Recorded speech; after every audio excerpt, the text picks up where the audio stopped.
Oke, bismillahirrahmanirrahim. Assalamualaikum warahmatullahi wabarakatuh. Salam sejahtera untuk kita semua. Rekan-rekan yang berbahagia, di kesempatan kali ini saya akan sedikit berbagi tentang Structural Equation Modeling atau lebih dikenal dengan SEM. Nah, jika teman-teman akan melakukan analisis SEM, ada beberapa tahapan-tahapan dalam SEM yang perlu teman-teman pahami. Ya, tahapan yang pertama ini kita mendefinisikan setiap konstruk yang akan kita libatkan dalam model penelitian kita. Misalnya, kita menggunakan konstruk attitude toward behavior. Kita harus paham dulu ya, attitude toward behavior itu apa. Kemudian bagaimana cara mengukurnya, gitu ya. Nah, dari situ, nah, dari setiap konstruk yang kita libatkan dalam model, maka kita gambarkanlah path-nya ya, diagram jalurnya yang menghubungkan antara satu laten dengan laten lain. Tentu berbasis pada teoritis, berbasis pada teori yang kuat ya, yang sudah well known teori gitu ya. Nah, tahap yang ketiga di sini ya adalah kita merancang sebuah studi di mana, studi tersebut sebaiknya ya diawali dengan adanya pretest dulu. Jadi diuji cobakan terlebih dahulu instrumen atau kuesioner ya yang kita gunakan untuk mengukur setiap latent variable. Gitu ya. Saya menyarankan diuji cobakan dulu ya sebelum kita masuk ke main study-nya gitu. Ya. Setelah itu tentu kita juga harus pertimbangkan sampel size-nya. Ukuran sampelnya ya, respondennya ini ada berapa, gitu ya. Bagaimana cara kita menentukan sample size, ada beberapa pendekatan ya. Nanti kita akan coba bahas ya. Kemudian nanti juga dalam SEM itu perlu kita tetapkan juga metode estimasinya apa. Kemudian kalau ada data yang hilang ya, missing data, apa yang harus kita lakukan? Apakah misalnya missing data itu kita cleansing saja, lakukan cleansing ya bahwa dibersihkan dulu gitu ya, atau missing data tersebut kita replace dengan nilai min-nya ya, nilai rata-ratanya. Ya, itu nanti mungkin kita bahas di video yang berbeda. Nah, dari situ tahap berikutnya adalah kita terkait dengan measurement model validity-nya. Ya, itu ada dua hal yang harus dilakukan ya. Yang pertama kita uji dulu goodness of fit-nya seperti apa capaiannya, kecocokan modelnya, dan juga validity-nya ya, construct validity-nya dari model measurement. Jadi tahap pertama di model measurement-nya dulu ya, di measurement modelnya dulu sebelum ke strukturalnya. Jadi uji goodness of fit-nya, setelah oke baru uji construct validity-nya dari measurement model kita ya. Dari situ kalau measurement modelnya kita oke, kita bisa lanjut ya untuk melakukan pengujian model struktural kita. Namun jika belum oke ya, maka kita perbaiki dulu ya. Kita perbaiki dulu mmm, dengan cara ya misalnya kita perhatikan kalau memang terkait construct validity ya banyak item yang nggak oke ya berarti kita harus perbaiki mungkin struktur kalimat dalam angket kita yang mungkin kurang pas ya atau kita perlu datanya ditambah misalnya seperti itu ya. Nah, kita asumsikan jika sudah oke, maka kita langkah selanjutnya adalah specify structural model. Jadi measurement model yang udah kita bentuk ya kita convert ya ke dalam structural model. Ya, nanti teknisnya saya jelaskan lah ya. Dari situ dalam tahap struktural juga harus diuji dulu goodness of fit-nya ya. Sama seperti tadi yang di measurement-nya. Diuji dulu goodness of fit-nya, baru kemudian setelah itu dites signifikansinya. Gitu ya. Apa namanya? Untuk menguji hipotesis yang sudah kita tetapkan. Ya, nah tentu saja terkait dengan uji goodness of fit di model struktural, jika dia sudah oke, maka baru kita bisa interpretasikan, kita simpulkan dari hasil yang diperoleh. Ya, dari hasil pengujian hipotesis ini diperoleh. Namun jika memang terkait apa namanya goodness of fit di model struktural tersebut belum oke, ya maka kita harus perbaiki dulu. Ya, kita perbaiki. Ada beberapa treatment yang bisa dilakukan, gitu ya. Nah, tahap yang pertama adalah defining the individual's construct and develop and specify the measurement model. Atau ya bolehlah saya kalau ya diselaraskan dengan textbook lain, yaitu spesifikasi dan identifikasi. Contoh, ya, ini sebuah teori yang bisa menjelaskan intensi berperilaku seorang yang sudah apa namanya teori ini sudah well established lah ya. Misalkan TPB ya, Theory of Planned Behavior, di mana eh, seseorang itu akan berperilaku ketika ada intensi sebelumnya. Ya, ketika ada intensi dan juga dia merasa memiliki kemampuan untuk berperilaku tersebut. Ya, di mana intensi itu sendiri dibentuk oleh sikap ya, sikap yang positif terhadap perilaku dan juga adanya tekanan ya dari luar ya, subjective norm kepada orang tersebut untuk berperilaku tertentu. Ya, misalkan seperti itu ya. Jadi ini kita modelnya sudah terbentuk berbasis teori yang kuat gitu. Nah, dari situ kita juga harus pertimbangkan dengan baik items per konstruknya itu ada berapa banyak. Ya, ini memang kerap jadi dilema ya. Berapa banyak nih indikatornya? Jadi kalau item itu maksudnya tadi indikator ya, indikator atau observe variabelnya atau manifestnya ya dari sebuah latent variable. Jadi berapa banyak nih indikatornya yang dibutuhkan per konstruk? Banyak indikator ya memang apa ya bisa memaksimumkan reliabilitas gitu ya. Tapi kita harus ingat perlunya parsimoni ya, lebih sederhana gitu. Karena model itu kan untuk simplify, jadi untuk menyederhanakan gitu. Jadi memang di sini kalau dari textbook yang saya baca ya dari bukunya Hare dan kawan-kawan, katanya di sini disampaikan bahwa setidaknya 3 items ya dalam setiap faktor. Ya, dalam setiap latennya. Tapi memang lebih disukai katanya 4. Gitu ya. Ya, jadi ya setidaknya mungkin 3 sampai 5 lah. Seperti itu. Kemudian, kalau berikutnya terkait dengan identifikasi.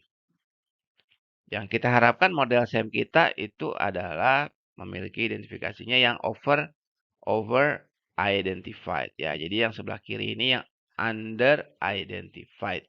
Yang tengah ini adalah contoh ilustrasi yang just identified. Sedangkan yang diharapkan model SEM yang baik seperti yang sebelah kanan ya. Jadi over identified. Maksudnya apa? Contoh nih. Ya, kalau yang under identified misalnya variabel latennya itu adalah compensation. Ya, compensation, kompensasi. Diukur dengan 2 indikator ya. Di sini X1, X2. Ini observe-nya ya atau indikatornya. Oke, kalau kita hitung nanti ada berapa banyak matriksnya ya, sorry ada berapa banyak di sini eh apa namanya nilai uniknya gitu ya, nilai uniknya dalam matrik yang terbentuk ya kita hitung aja ini kan 2 ya dari rumus ini P-nya adalah kita ganti dengan nilai parameternya kan 2 ya 2 dikali 2 tambah 1 ya berarti 2 dikali 3 6 kan ya 6 dikali setengah atau dibagi 2 3 jadi di sini ada 3 nilai uniknya ini ya ini kan X1 sama X1 ya ini varian X1-nya X1 sama X2-nya adalah kovarian X1 X2 ya ini adalah kovarian X2 X1 atau X1 X2 sama aja ini adalah yang varian yang X2 dengan X2 jadi di sini ada 3 nilai unik ya 1 2 3 kenapa ini enggak Pak ini kan nilainya udah ada yang sama nih ya sama jadi 1 2 3 loh terus kok jadi under identified ya kan di sini ketika ada 2 observed variable ya maka sesungguhnya yang di estimate itu parameternya ada 4 yaitu loadingnya ya loading untuk indikator X1 Berarti kan ada loading X1, loading X2. Dan nanti dalam SEM itu sendiri juga error dari measurement-nya juga diukur ya. Jadi di sini error untuk indikator X1 dan juga error untuk indikator X2. Jadi total ada 4. Ada 3 nilai unik ya. 3 dikurangi 4 minus 1. Makanya under identified. Kalau just identified itu pas dia. Ya, di sini kan ada 3 ya. 3 indikator ya. Kita kalikan aja di sini. Masukkan ke dalam rumusnya. 3 dikali 3 tambah 1. 3 tambah 1, 4. Ya, 3 kali 4, 12. Ya, 12 dikali setengah atau dibagi 2. Itu adalah 6. Ya, ini ada 6 nilai uniknya dalam matriksnya ya. Ini 1, 2, 3, 4, 5, 6. Gitu. Total parameter yang diestimasi ada 6 juga nih loadingnya. Ya, loading X1, loading X2, loading X3. Ini nilai errornya. Jadi totalnya ada 6 kan. 6 dikurangi 6, 0. Jadi just identified. Yang bagus yang over identified. Seperti ini. Ya, coba teman-teman hitung ya. Ini nilainya positif, maka dia over identified. Gitu. Model SEM kita harus over identified. Nah, terkait indikator sendiri kan ada yang reflektif ya, ada yang formatif. Gitu. Kalau reflektif itu cerminan ya. Jadi perwujudan atau refleksi dari konstruknya. Gitu. Jadi karakteristik reflective indicators adalah mirip dan interchangeable. Jadi ketika ada indikator yang kita drop, itu tidak mengubah esensi dari konstruknya. Misalnya ya, kepuasan pelanggan. Tercermin dari apa? Oh, kalau saya puas, ya saya bersedia untuk merekomendasikan. Kalau saya puas, ya saya akan bersedia beli lebih banyak lagi gitu ya. Kalau saya puas, ya saya akan senyum gitu. Kenapa saya puas? Ya dibentuk oleh adanya mungkin pelayanan yang baik ya. Oh, kenapa saya puas? Oh, mungkin karena apa namanya? Harapan kenyataan yang ada sesuai dengan harapan saya. Yaitu masuknya formatif. Tapi kalau saya puas sebagai seorang pelanggan tercermin dari ya saya senyum, saya happy gitu ya. Tercermin dari situ. Ya. Kalau formatif ya tadi pelayanannya baik, ruangannya bersih, itu yang membentuk orang menjadi puas. Ya, makanya formatif. Ya. Oke. Nah, estimasi dalam SEM itu yang saya tahu ya, sependek yang saya tahu itu tergantung eh, apakah asumsi normalitas multivariatnya terpenuhi atau tidak. Itu kata kuncinya ya. Ya memang yang populer lah ya, yang paling sering digunakan atau defaultnya adalah yang maximum likelihood ya. Jadi ketika terpenuhnya asumsi bahwa variabel acak dengan skala pengukuran kontinum yaitu interval, rasio gitu ya, mengikuti atau mendekati sebuah sebaran normal multivariat. Maka jika asumsi itu terpenuhi, kita menggunakan metode estimasinya maximum likelihood. Namun, ya kerap terjadi kita seorang peneliti itu mengalami keadaan di mana sebaran data yang kita miliki itu sebaran datanya tidak berhasil memenuhi asumsi normalitas multivariat. Maka kita bisa menggunakan teknik estimator, bisa weighted least square, ya bisa juga robust maximum likelihood. Ya, kalau weighted least square, kita menambahkan kalau di list rel ya, tambahkan statement, method, weighted least square. Dan nanti pastikan kita sudah memiliki matriks, yaitu asymptotic covariant matrix. Cara membentuknya nanti di statistik ya. Di menu statistik ada pilihan output option.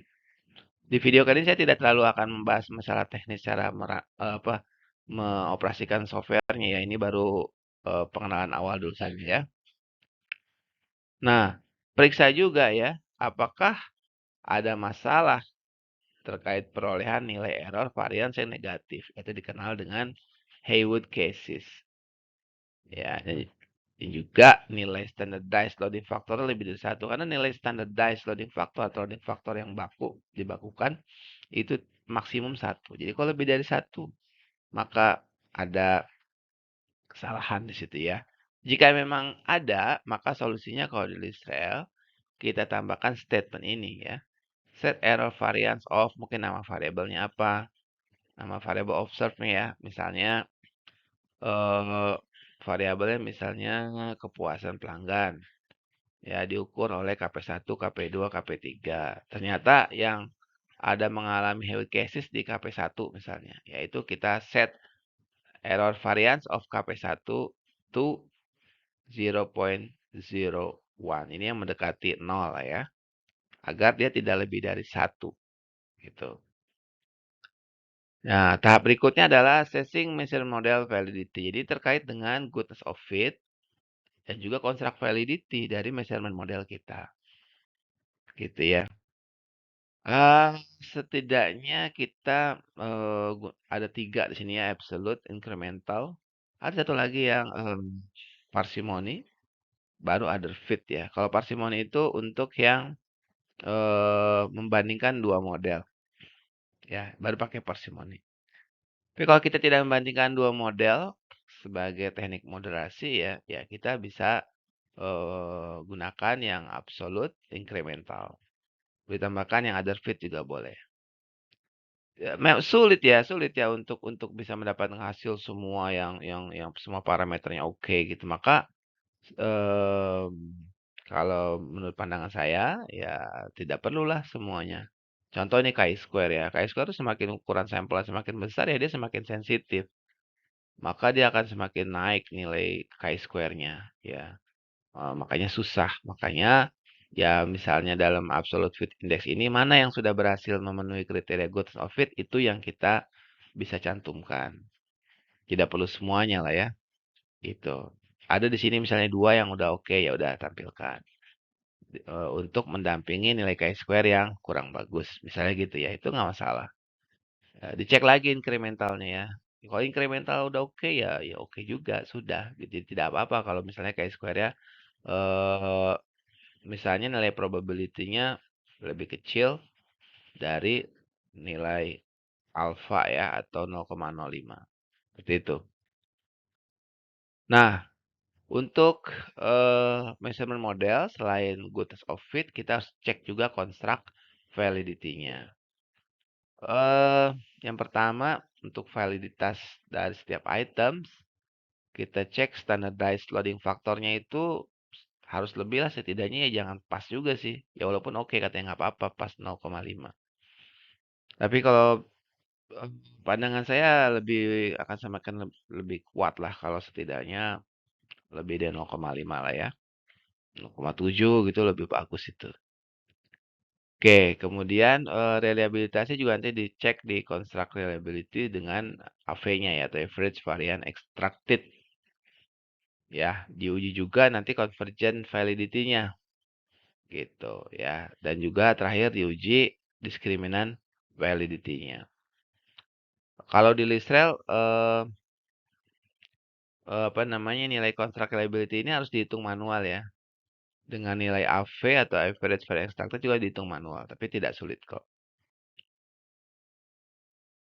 Jika memang ada beberapa treatment yang perlu dilakukan untuk memperbaiki measurement model kita, ya, maka bisa kita lakukan beberapa apa ya teknik lah ya. Kalau kita merancang studi baru, wah agak repot juga sih ya, karena ya dampaknya substantif sekali gitu ya. Maka kita melakukan respesifikasi gitu. Jika tahap uji GOF atau goodness of fit pada model pengukuran ya maupun juga model struktural ya belum terpenuhi dengan baik, kita lakukan respesifikasi. Salah satu caranya bisa kita cek modification index-nya. Ya, yaitu dengan cara mengkovariankan error ya, measurement error dari eh, observe variable yang disarankan oleh softwarenya. Ya, misalnya di sini ya di mana jika error covariant tersebut jika error dari observe variable tersebut dari dua error susah mas saya ngomongnya ya. Sorry ini kan live ya. Jika error dari dua observe variable dalam satu latihan yang sama dikovariankan dan apabila itu dilakukan mampu menurunkan nilai chi-square, maka itu bisa menjadikan model kita semakin baik terkait goodness of fit-nya gitu lah ya. Jadi nanti teknisnya kalau di Listel kita gunakan statement ini let error covariance between misalnya KP1 and KP2 ya. Jadi kita covariankan KP1 sama KP2. Oke, ya area spesifikasi juga bisa kita lihat cek dulu ada data outlier apa enggak gitu ya. Jika ada data outlier itu kita bersihkan dulu. Tuh. Nah, kalau mau pakai list trail ya, mungkin di video selanjutnya akan saya demokan cara prakteknya seperti apa. Namun karena list trail versi list trail yang ada di saya di laptop saya ini masih versi yang lama ya. Saya belum punya versi yang terbaru lisensinya, jadi ya mungkin teman-teman dapat menyesuaikan jika nanti saya buatkan videonya, maka saya akan menggunakan Lisrael versi 8.80. Untuk saat ini saya cukupkan video dari saya. Terima kasih banyak. Mohon maaf jika ada kesalahan. Ya, harap maklum karena video ini saya rekam secara live. Insya Allah akan saya lanjutkan eh, di video selanjutnya untuk praktek SEM dengan Israel. Terima kasih. Assalamualaikum warahmatullahi wabarakatuh.